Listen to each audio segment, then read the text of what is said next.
Okay, show my audience, please.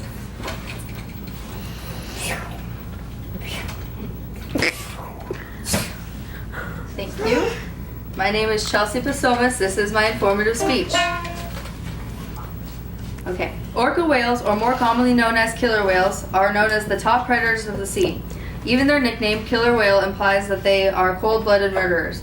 But what if I told you that they are actually extremely compassionate and sociable creatures? The size of orca whales varies by gender. Males can weigh up to 22,000 pounds and be up to 32 feet long. Females, on the other hand, are typically much smaller. They can weigh up to approximately 17,000 pounds and grow up to 28 feet. Orca whales have a lifespan similar to humans.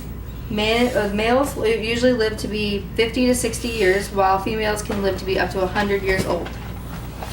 The lifestyle of these marine mammals in their natural habitat is unique and quite incredible. They are highly sociable animals and establish complex social structures. Orcas live in matriarchal societies, which are led by the females. They live their whole lives in pods that consist of their actual biological family members. These pods range in sizes from 2 to 30 whales, but they can be up to 100 whales. Within their communities, they use different forms of communication. They use different clicks, whistles, and pulse calls to communicate with each other. What's even more amazing is that they use calls within their pods that are specific to their pods and only their pods. This leads us to believe that they use different dialects within their different communities. In the wild, orcas are free to socialize and establish relationships amongst each other. In captivity, orcas display a lot of different behaviors that are commonly not known to wild orcas. Currently, there are 53 killer whales in captivity. 19 of them were captured from the wild, and the remaining 34 are captive born. Since 1961, 144 orcas have been captured and taken into captivity, and 87% of them have died since. As a matter of fact, the average lifespan of an orca that is captive born is only 4.5 to 9 years old. The mental health of whales in captivity changes drastically. They lack the social structure that they have in the wild. For example, most babies and mothers are separated. They are under a lot of stress from human interaction and are not able to swim long distances to burn off the steam. As a result, they become easily irritated and depressed. Because of this, they self-harm, they abuse other whales, and even act aggressive towards humans. The most common forms of whale-on-whale aggression are raking, which is when a whale runs his teeth down the side of another whale, creating scrape-like scars, which in my visual, if you can see, there is, on this whale, just huge patterns of just multiple scrapes. That's from raking. Orcas are also affected physically by captivity as well, most common in males. Captive whales will often have a collapsed dorsal fin.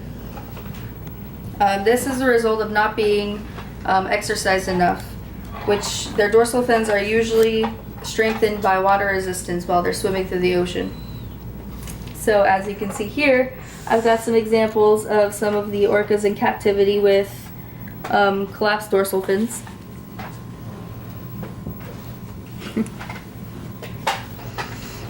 Okay. Another common physical effect on orcas is poor dental health. Whales in captivity often require dental work due to chipping and breaking of the teeth on the cement and steel of their tanks. This is also a behavior of self-harm as well. They'll break their teeth because they're depressed.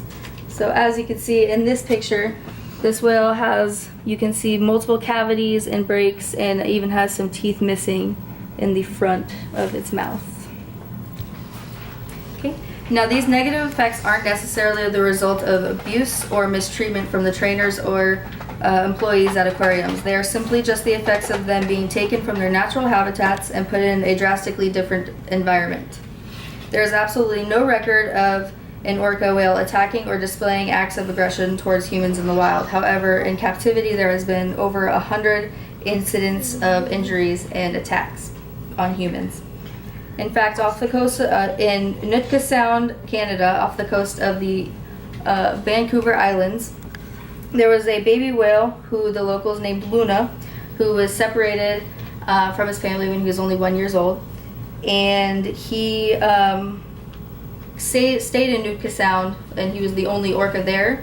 And so, out of just complete boredom and loneliness, he actually started contacting with humans and interacting with them.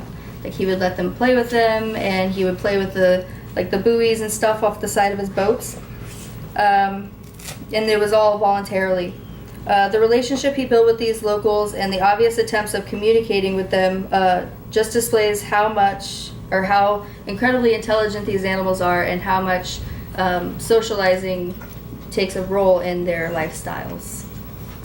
Thank you. Woo! Well done.